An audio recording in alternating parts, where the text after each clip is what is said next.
cet été, j'ai commencé à vous présenter une petite série d'études que j'avais intitulée « La vie ensemble ». Le but, c'était de mieux comprendre c'est quoi de vivre ensemble. Donc oui, ça inclut les interactions, mais je dirais que ça va encore plus loin. Ça veut dire quoi de faire partie d'une église? Je ne parle pas de la réunion de l'église, je parle vraiment d'une église. Et c'est exactement pour ça que je me suis tourné vers la parole de Dieu. Que j'ai cherché des vérités qu'on pourrait appeler intemporelles, qui passent à travers les siècles et les époques. Parce que, disons qu'il y a une vérité qui sont tout aussi vivables pour une communauté chrétienne, où est-ce que tous partagent et s'entraident et littéralement vivent ensemble, ou pour une situation plus cosmopolitaine, comme ici, où est-ce qu'on a des réunions affichées, les gens se voient peut-être à l'extérieur, mais à part ça, on a chacun nos vies. Mais ces vérités-là sont tout aussi vraies pour les deux. Ces vérités-là viennent de la parole de Dieu et donc doivent s'appliquer pour nous aussi. J'ai donc cherché 5 passages que je pourrais appeler les 5 dents de la clé qui va débarrer ce secret de la vie ensemble. Le premier passage, il est vraiment considéré comme le fondement sur lequel on va cet édifice. C'est 1 Corinthiens. 1 Corinthiens, voilà. 12 à 27. Le corps, comme je l'ai appelé. Parce que c'est vraiment ce qu'on retrouve dans cette section. C'est Paul qui nous montre l'image du corps de Christ et qui nous fait comprendre que c'est ça notre identité. C'est qui nous sommes vraiment. Ça, c'est la première étude que nous avons faite ensemble. C'est les 2 premières, je devrais dire. Ce grand passage-là. Et cette identité importance, comme John MacArthur, il dit, avant d'expliquer à un chrétien qu'est-ce qu'il doit faire, voici tes commandements, il faut que tu expliques c'est quoi un chrétien. Tu commences par voici c'est quoi d'être un chrétien, ensuite tu peux lui dire comment vivre. Et je suis d'accord avec lui. C'est ça que Paul essaie de rentrer dans notre tête. Premièrement, tu dois réaliser que le salut, c'est plus que j'ai accepté Jésus comme mon sauveur. Ça l'inclut ça, la foi, la repentance, mais par-dessus tout ça, tu as la réalité spirituelle que l'Esprit est allé te chercher dans ton péché, t'a sorti, t'a crucifié avec Christ, t'a ressuscité avec lui. Donc, associé, je pourrais dire baptisé dans le corps de Christ. C'est ça, le salut. C'est ça, ta vérité.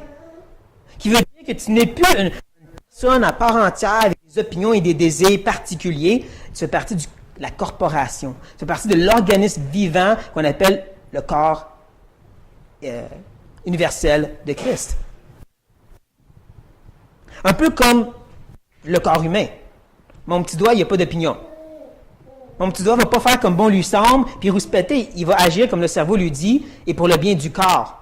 Plus rapidement qu'on comprend que c'est ça notre réalité, mieux que c'est non seulement pour l'Église, mais pour nous-mêmes. Cette idée d'être un chrétien à part, notre petite relation avec Christ, c'est contraire à ce que la Bible dit. La réalité, c'est que tu existes dans le corps. La relation avec Christ, dans le corps, pas séparée. C'est pour ça que je les considère comme le fondement. Lorsqu'on comprend ceci, on réalise aussi que Paul nous enseigne que dans ce corps uni, il y a aussi des différences. Différents membres du corps. C'est cette idée de différence qui va maintenant nous catégoriser de nos passages.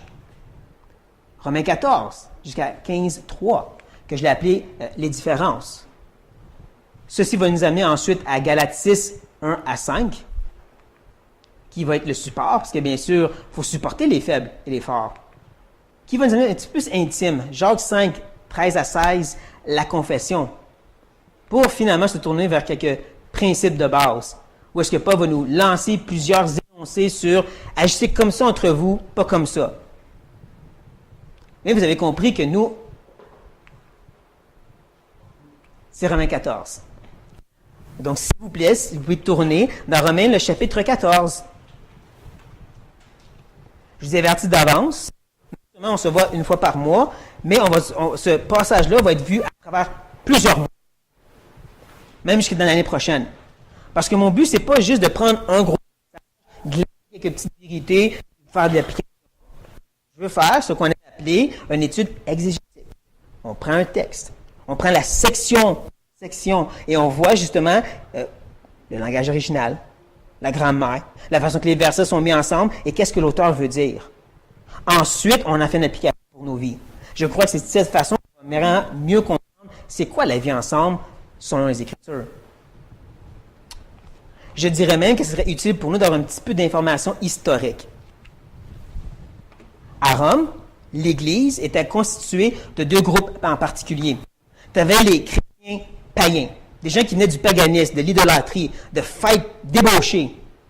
Eux autres ont un petit peu mal compris la liberté chrétienne, comme on voit dans un Corinthien. C'est un peu la même chose.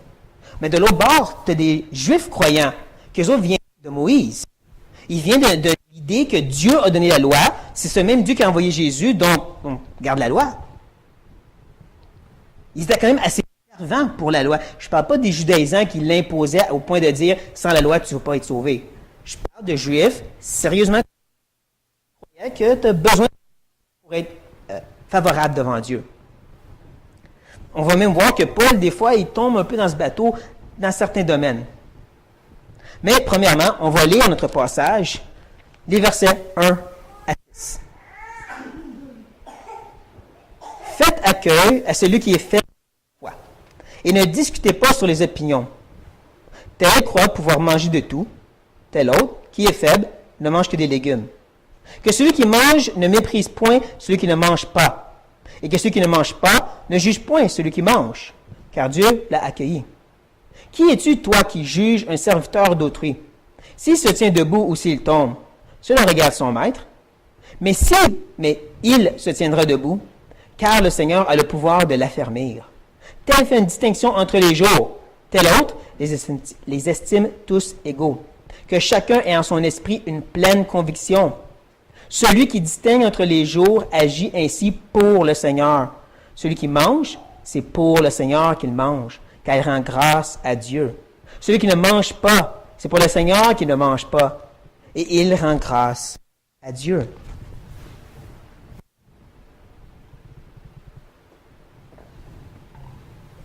Je vous dirais que pour bien comprendre le passage qui est devant nous, on a besoin d'un petit peu d'aide, deux à côté, deux béquilles si vous voulez.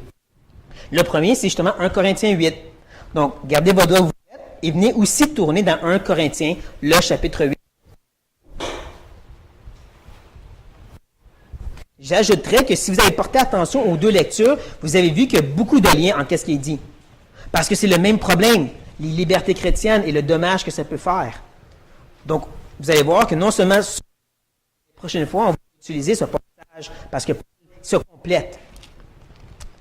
En même temps, revenez dans Romains 14 maintenant, gardant votre doigt dans 1 Corinthiens 8.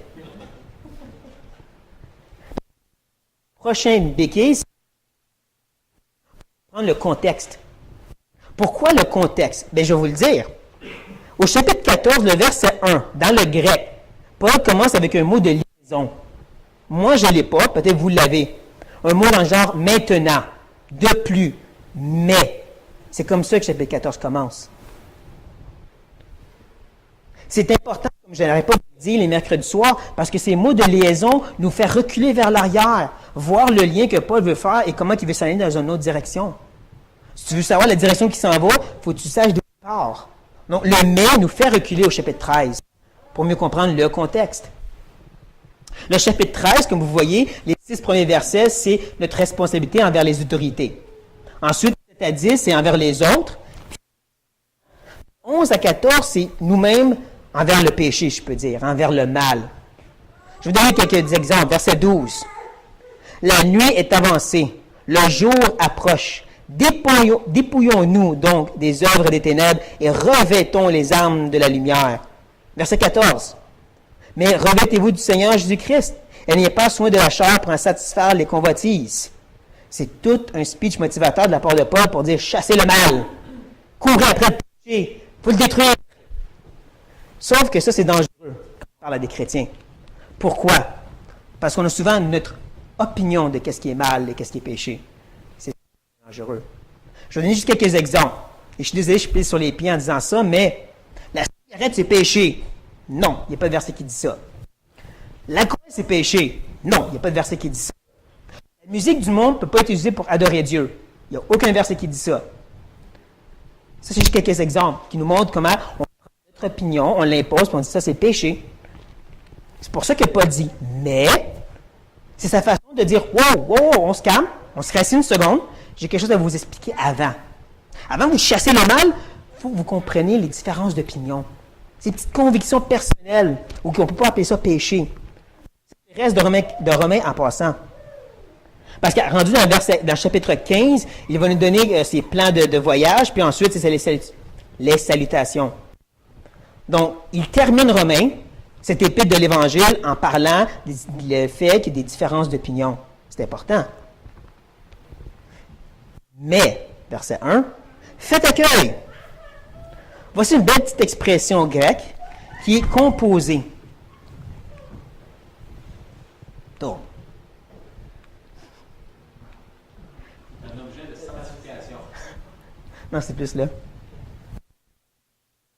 Un petit changement?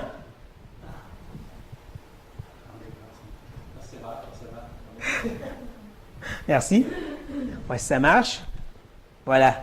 Premièrement, ça parle d'interagir et ensuite de prendre avec initiative, ferveur et oui, agressivité. Tu sautes sur la personne. Un bon exemple de ceci, c'est Acte 28 et au verset 2.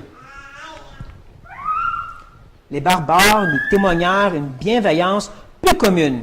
Ils nous recueillirent tous auprès d'un grand feu qu'il avait allumé parce que la pluie tombait et qu'il faisait grand froid. Si vous vous rappelez cette histoire, vous savez que ces barbares ont vraiment été excessivement gentils et merveilleux Paul et les gens qui étaient avec lui. Ça, c'est fait accueil. C'est cette sorte d'effort et d'entraide-là. C'est plus que je te serre la main, ça va-tu bien?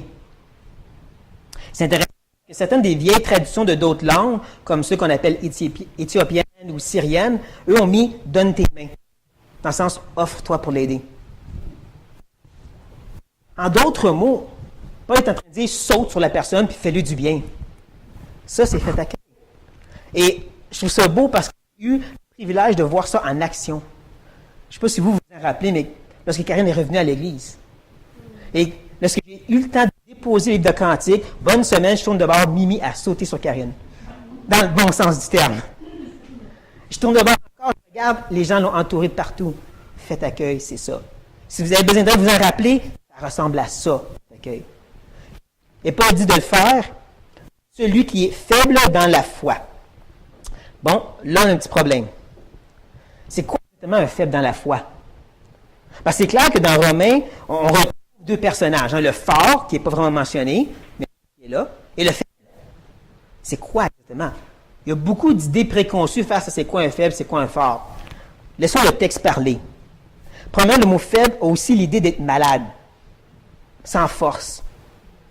En plus, il dit la foi. Dans le grec, quand tu utilises l'article, ça veut vraiment dire c'est la foi, cette chose-là de grande importance. En d'autres mots, il parle du corps de croyance, le credo, ou si vous voulez, l'ABC de la chrétienté. Il n'a pas bien compris ça.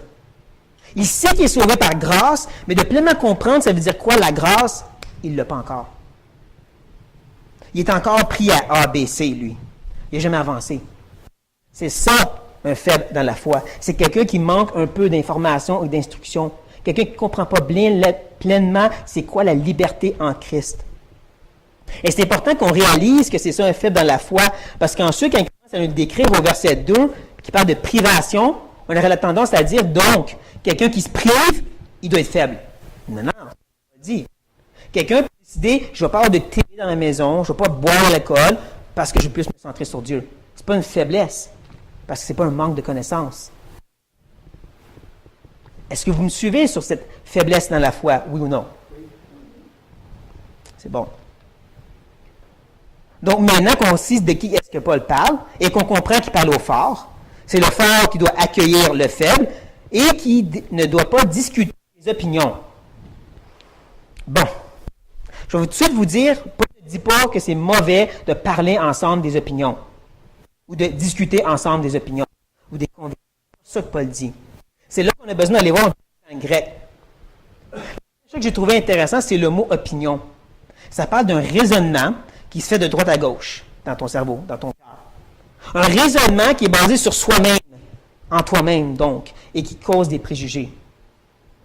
Donc, si je pourrais encore plus aller en détail, l'opinion, c'est qu'est-ce que toi tu penses, et tu peux te tromper. C'est ça qui est important qu'on comprenne d'opinion. C'est qu'est-ce que tu penses, mais c'est basé sur qu'est-ce que tu penses avec ta pensée qui est pécheur. Ensuite, le mot discuter, c'est plus exactement le mot discerner ou juger que Paul utilise. Donc, dans la Sommeur, ça dit sans vous ériger un juge de ses opinions. C'est ça qu'il dit au fort. Regarde pas ce faible qui a des... Ça se peut-il, il ne comprend rien, lui. C'est pas une attitude à avoir. Cette attitude va t'amener, bien sûr, à dire, moi, je vais le corriger. Moi, je vais l'enseigner le DEF de la chrétienté, puis ensuite, je vais aller plus loin aussi. Justement, Paul dit dans le Corinthiens, je vais relire les versets 1 à 3. Pour ce qui concerne les viandes sacrifiées aux idoles, nous savons que nous avons tous la connaissance. La connaissance enfle, mais la charité édifie. Si quelqu'un croit savoir quelque chose, il n'a pas encore connu comme il faut connaître. Mais si quelqu'un aime Dieu, celui-là est connu de lui. On comprend ce que Paul essaie de dire. C'est une bonne chose d'avoir de l'information sur ce que Dieu veut et ne veut pas, mais si tu n'as pas cette partie amour, il te manque quelque chose, tu ne connais rien. Donc si tu penses que c'est à toi de corriger l'autre, non, tu n'as pas compris. C'est ça que Paul dit au fort. Si je peux paraphraser le verset 1, ça serait...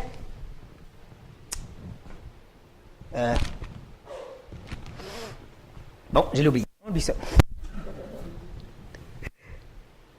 Mais après nous avoir parlé au fort, il va maintenant nous expliquer un peu plus à quoi ressemble le faible pour nous aider. Le verset 2 nous donne une description. Il nous dit « Tel croit pouvoir manger de tout, tel autre qui est faible ne mange que des légumes. » On comprend ici que Paul nous présente le cas extrême. À Rome, bien sûr, ville très païenne, le marché de viande, c'était bien sûr les païens qui vendaient là. Les païens qui prenaient plus souvent qu'autrement de la viande au marché, au temple païen. Donc, le juif qui se dit « Je ne prends pas de chance, je vais manger juste des légumes. » Parce que vous savez comme moi que les juifs avaient des listes de choses que tu ne peux pas manger. C'est sûr que tu peux toujours manigancer de trouver un autre juif qui connaît quelqu'un puis avoir de la viande, mais celui qui ne veut vraiment pas prendre de chance se dit « Juste des légumes. » Et face à ce cas extrême, on a encore un Corinthiens 8 et le verset 13. C'est pourquoi, si un aliment scandalise mon frère, je ne mangerai jamais de viande afin de ne pas scandaliser mon frère. Je ne pense pas que Paul exagère. Je pense qu'il dit vraiment, si ça arrive à une situation que j'arrive vers un frère qui ne veut pas rien manger, et bien je ne veux pas être une pierre d'achoppement, je ne vais même pas manger de viande. S'il mange la salade, je mange la salade avec lui. En nous présentant le cas extrême, Paul nous dit, si tu es capable d'aimer cette personne, ça va être plus facile de modérer. Tu sais, le juif qui mange au moins de la viande, au moins tu vas être steak chez lui. Donc, de ce cas extrême que Paul nous demande bien sûr d'accueillir, il va se tourner ensuite vers des attitudes extrêmes. Au verset 3. Là, il commence à parler aux deux. Vous allez voir aussi tantôt que ce cycle de fonctionnement de Paul, de parler à un, de donner un exemple et parler aux deux, c'est important. Verset 3, il dit que celui qui mange, le fort, ne méprise pas celui qui ne mange pas. Bon, le mot mépriser, j'ai trouvé ça intéressant. C'est un mot composé qui veut dire, premièrement, complètement sortir, et ensuite, rien. Qu'est-ce que ça veut dire? Premièrement, tu as une attitude où que tu dis, son opinion, c'est rien. Non seulement il n'a pas bien compris, il ne comprend rien du tout. Automatiquement, il est dans l'erreur. Il est un imbécile. Et en retour, tu te recules de lui. Tu sors de sa présence. Tu n'es pas physiquement, tu viens à l'église, mais dans ton cœur, lui, il est bizarre, je m'en vais ailleurs. C'est ça, mépriser. C'est que tu montes sur ton piédestal et tu dédaignes. Ça se peut, ils n'ont pas compris. Peut-être que vous avez connu des... Moi, j'en connais un. Je l'ai vu dans le miroir ce matin. Ouais, j'étais comme ça. Quand Dieu m'a un petit peu plus éclairci sur la grâce, j'ai monté sur mon beau piédestal, tous ces gens avec leurs traditions. Ça se peut-tu? Boum, piédestal par terre. Et là, on va s'adresser bien sûr aux faibles. Celui qui ne mange pas, lui, il ne doit pas juger. Vous comprenez que juger, c'est la même chose. Il juge, et c'est intéressant, le mot grec veut dire Séparés. C'est un peu la même fonction qu'un jury ou qu'un juge. Il prend les preuves, puis il dit ça prouve qu'il est coupable, coupable, ou innocent, coupable, coupable, il est coupable. C'est un peu l'idée. Tu scrutes la vie. Là, tu commences à regarder tout ce qu'il fait. Ça, c'est chrétien charnel. Charnel, charnel, c'est correct. Charnel, charnel. Ah, il est chrétien charnel. C'est ça l'attitude qu'il ne faut pas avoir. Et c'est vrai, c'est l'attitude un peu du faible, qui prend ses règles à lui, regarde les autres, il ne pas les bonnes règles. Ça non plus, et voilà, il ne suit pas Dieu comme il faut. Peut-être encore ici, vous connaissez des gens comme ça. Ouais. Parce qu'avant la grâce, il y avait la loi. Il vient quand même d'un milieu assez légaliste, où est-ce que si tu ne suis pas les bonnes règles, que tu dois avoir de communion avec cette personne. Je l'ai souvent entendu et je l'ai dit moi-même. Paul dit quoi? Fais pas ça. Ne méprise pas, ne juge pas. Et ce que j'aime, c'est que Paul nous dit pourquoi. Est-ce que vous avez déjà rendu compte que la Bible est remplie de commandements et de raisons pourquoi? Pas juste ne faites pas, il explique ensuite. Même la loi lévitique. La loi lévitique, Dieu n'arrête pas de répéter parce que je suis l'Éternel. Il n'arrête pas de le rappeler, c'est ça pour être en communion avec moi. Il y a toujours une raison. Et Paul dit ici, car Dieu. Ça, pour moi, ça répond à toutes les questions. Pourquoi il faut que je fasse ça? Parce que Dieu le dit. Ouais, OK. Ça répond à tout. Si Dieu le dit, c'est tout simple que ça. Car Dieu l'a accueilli. Vous avez compris que c'est exactement le même mot qu'au verset 1, j'espère. Faites accueil. C'est cette même sorte d'attitude d'amour agressive qui saute sur la personne. C'est ça que Dieu a fait. Il nous sautait sur nous dans la boue qu'on vivait, il nous a sortis de là, mis en Christ, et il y a une communion intime avec nous. Et ça, pour moi, c'est ce qui a détruit mes piédestals. C'est là que, justement, Dieu m'a fait comprendre, moi, je suis parfait et saint, et je t'aime, toi, un pécheur. Sauvé, oui. Régénéré, oui. Pécheur aussi. Donc, toi, entre pécheurs, devrait marcher. Il y a toujours cette réalité, oh oui, mais moi, je marche plus fidèle pour Dieu que lui. Oui, mais Dieu, il est parfait. Toi, tu ne l'es pas. Puis Dieu t'aime quand même. Et voilà, ça arrête tout. Ça rétablit un petit peu les choses. Car Dieu l'a accueilli. Car Dieu l'aime en communion avec lui. Et comme il dit au verset 4, qui es-tu, toi qui juges un serviteur d'autrui? En bon québécois, t'es qui, toi? T'es qui, toi, pour oser prendre la place d'un juge? Une meilleure question serait, à qui est-ce que Paul parle? Pendant longtemps, je crois que le verset 4 s'adressait aux deux, le fort et le faible. Jusqu'à temps que j'étudie un petit peu plus le verset. Premièrement, Paul dit qui juge. C'est qui juge? Le faible juge. Le fort méprise. Le faible juge.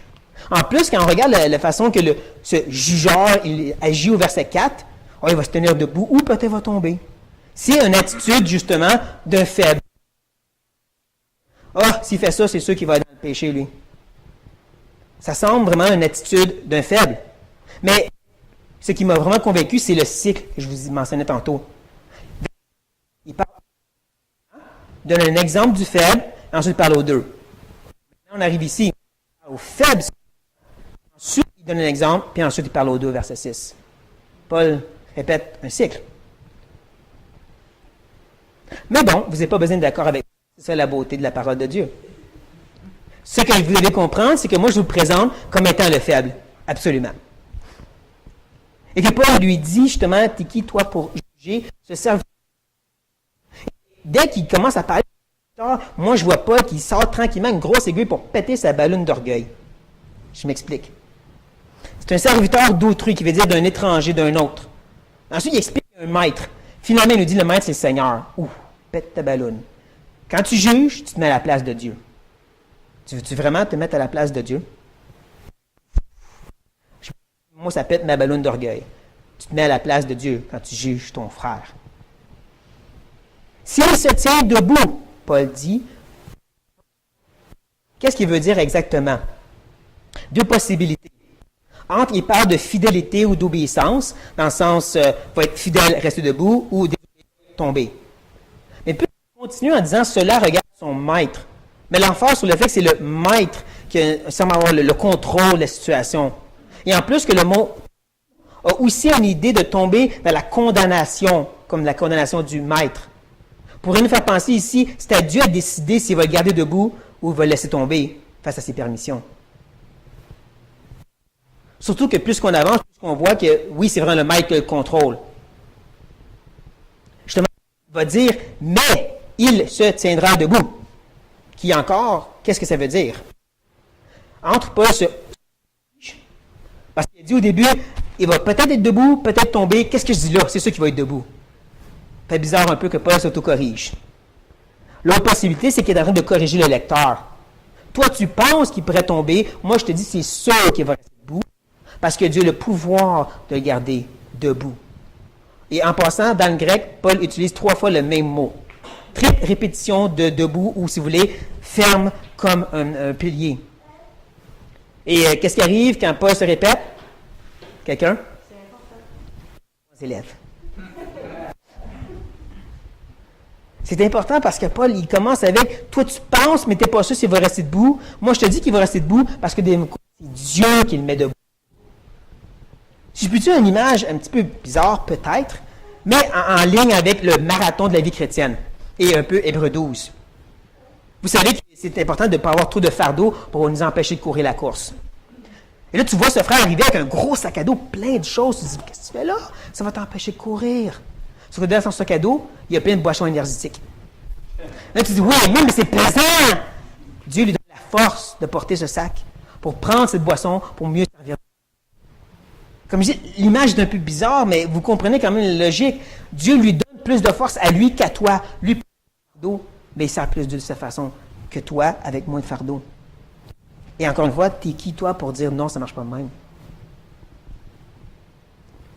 Là, Paul nous donne encore une fois un autre exemple. Verset 5 nous dit « Tel fait une distinction entre les jours. Tel autre les estime tous égaux. » Vous savez comme moi que les Juifs avaient une panoplie de toutes sortes de fêtes et de sabbats et ainsi de suite. Et puisqu'il y avait des Juifs croyants, eux étaient peut-être plus attachés à persévérer dans ces fêtes. C'est ici que je parle un peu plus de Paul. Si vous vous rappelez de Actes, il va dire à plus une reprise « Il faut que j'aille à Jérusalem pour célébrer la Pentecôte, je ne me trompe pas. » Et quand il arrive là-bas, vers la fin de Actes, il faut qu'il aille au temple. Je ne dis pas qu'il était faible, je dis juste il y a quand même un attachement à ces journées-là, lui aussi. Donc, oui, il y en a que non. Les païens, eux autres, qui venaient que la fête, c'était quelque chose de débauché, disaient non, plus de fête, juste Dieu toujours. Pour dire un exemple un peu plus moderne, parlons de la fête de Noël. Il y en a des extrémistes qui vont dire carrément la fête, c'est juste pour Jésus. Pas d'arbre de Noël, pas de décoration, pas de Père Noël, pas de cadeau. Juste Jésus. Il y en a qui vont plus modérer, mais il y en a qui vont aller de l'autre bord et qui vont dire non, Noël, c'est rien. C'est une fête si païenne, si rendue commerciale. Garde, parle pas de Jésus. Fais juste avoir du temps avec les gens, fais juste vivre ce que Dieu te donne. Et je vais peut-être vous offenser, mais moi, je suis ce bord-là.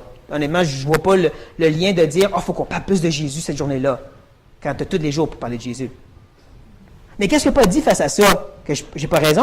Non, il dit que chacun ait son esprit une pleine conviction. Ah!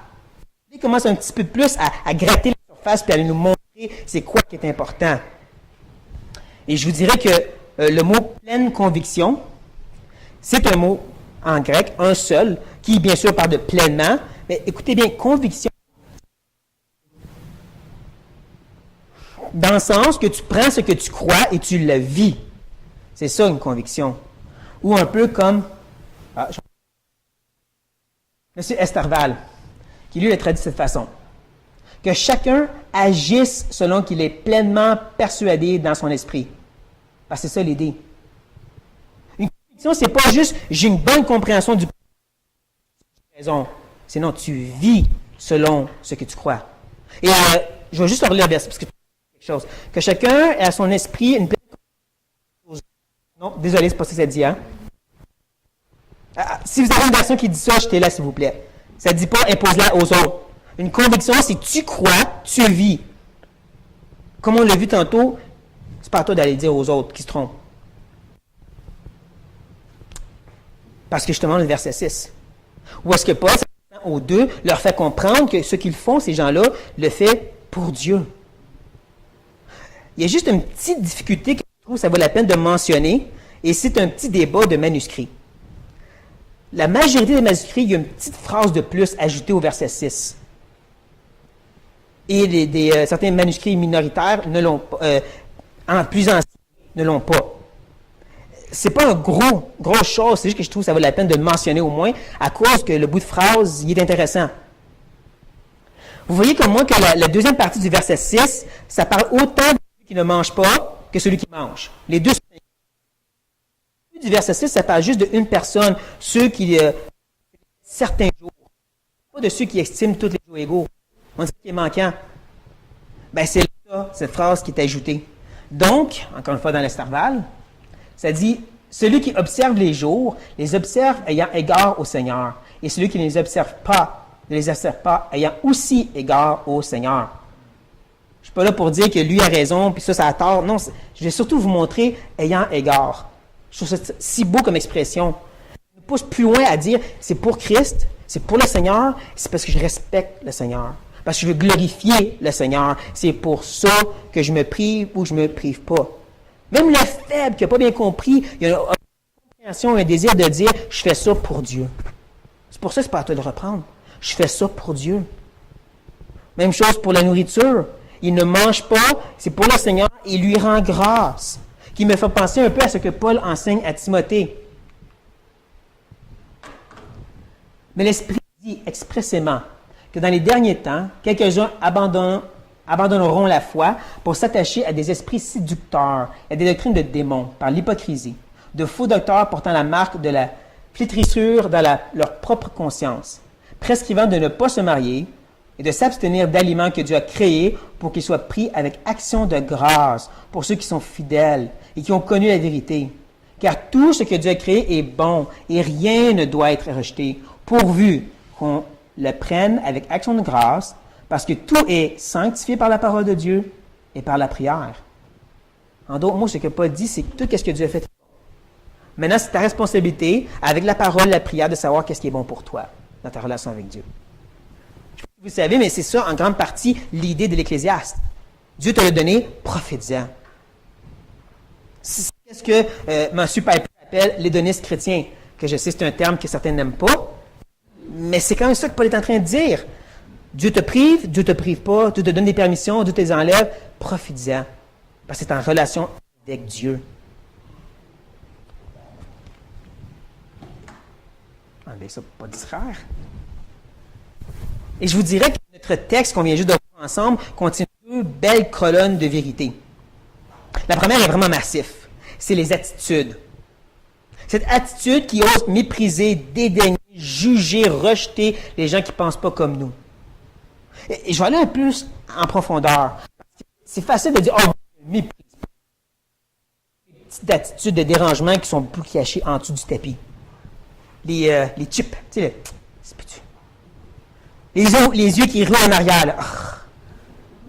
Ces petits dérangements qui disent, je ne peux pas croire que lui fait ça ou elle se permet ça. Non, enlève ça tout seul. Et on ne peut pas se dire, ah, mais moi, je vais être neutre.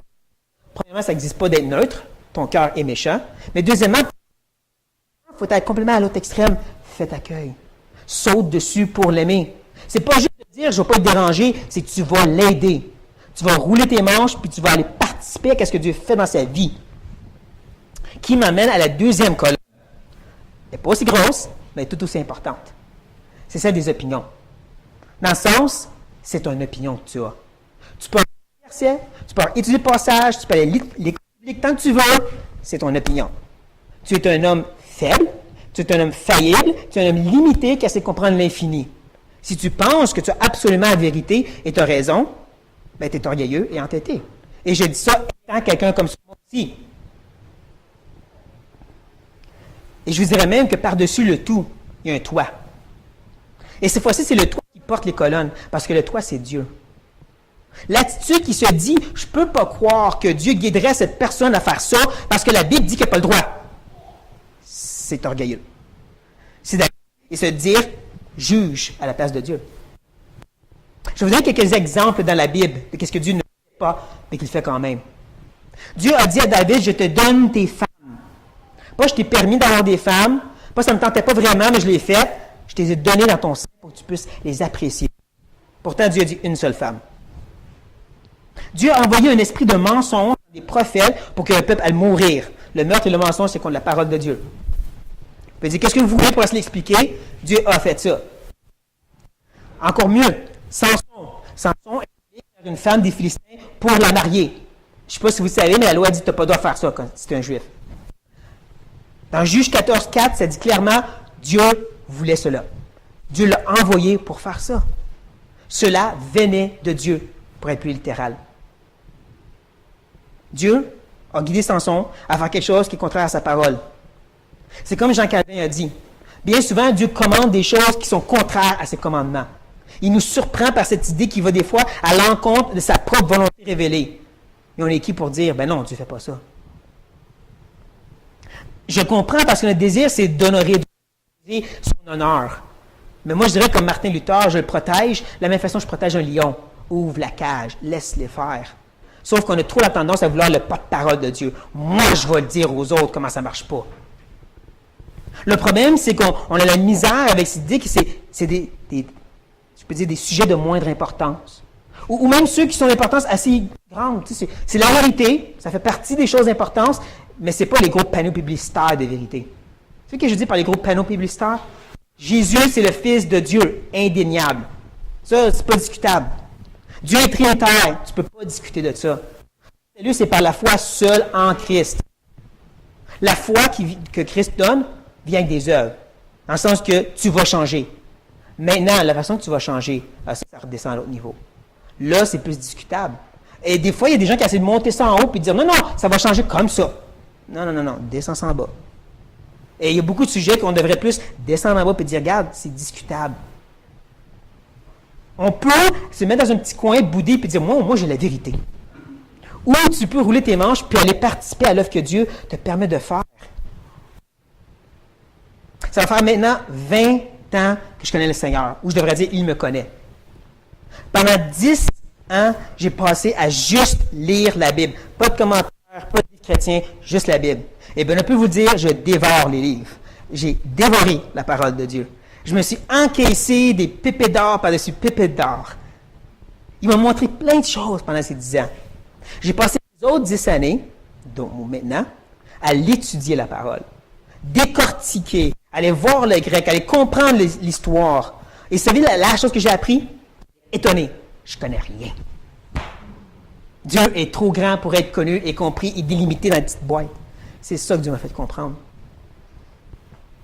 Il m'a montré à maintes et maintes fois de mettre de côté ma conviction pour un instant pour penser à aider quelqu'un. Oui, mais c'est pas comme moi, lui. Qu'est-ce qu'il fait là? Je ne pense pas que c'est correct. Dieu dit, enlève ça, va l'aider. Et vous devinez quoi? Dieu m'a permis de voir des choses extraordinaires à cause de ça. Parce que j'ai mis de côté mon opinion, Dieu m'a permis de voir son œuvre incroyable. Donc encore ici, je vais vous dire, vous pouvez avoir raison ou vous pouvez obéir à Dieu qui dit faites accueil. Vous pouvez ressembler à Dieu qui aime et qui se donne à des gens qui sont imparfaits, ou vous pouvez encore une fois aller dans votre petit coin et dire non, moi je ne pense pas que Dieu veut ça. C'est à vous de décider. Prions.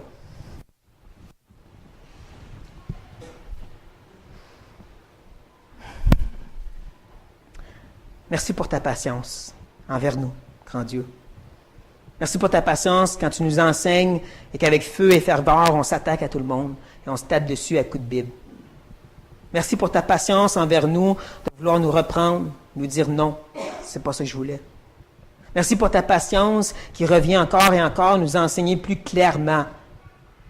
Merci, Père, que tu nous donnes des convictions, non de fer, mais d'argile, qui sont maniables et changeables. Merci de nous humilier et nous rappeler qu'on est des pécheurs qui essaient de comprendre un Dieu parfait. Merci, Père, que tu nous donnes des convictions qu'on doit vivre envers toi. Mais merci aussi qu'en tant qu'Église, qu'on peut travailler tous les uns envers les autres, unis en Christ, pas dans des vérités, dans des opinions, en Christ. Ô Père, que tu nous aides à mettre de côté ces choses pour travailler à ce qui est important. Aide-nous à faire accueil, rouler nos manches et te voir à l'œuvre. Je suis tellement béni de pouvoir l'avoir vu à maintes et maintes fois et tu m'as donné un bon paquet de coups de verge pour me faire comprendre que je devais mettre de côté mes convictions. Et ce que je te demande, c'est que ce ne soit pas nécessaire pour mes frères et sœurs, mais que tu leur parles sur ces sujets-là. Père, on a une occasion de pouvoir voir ton œuvre ou avoir raison absolument et entêtement. Aide-nous à ne pas prendre choix numéro 2. Amen.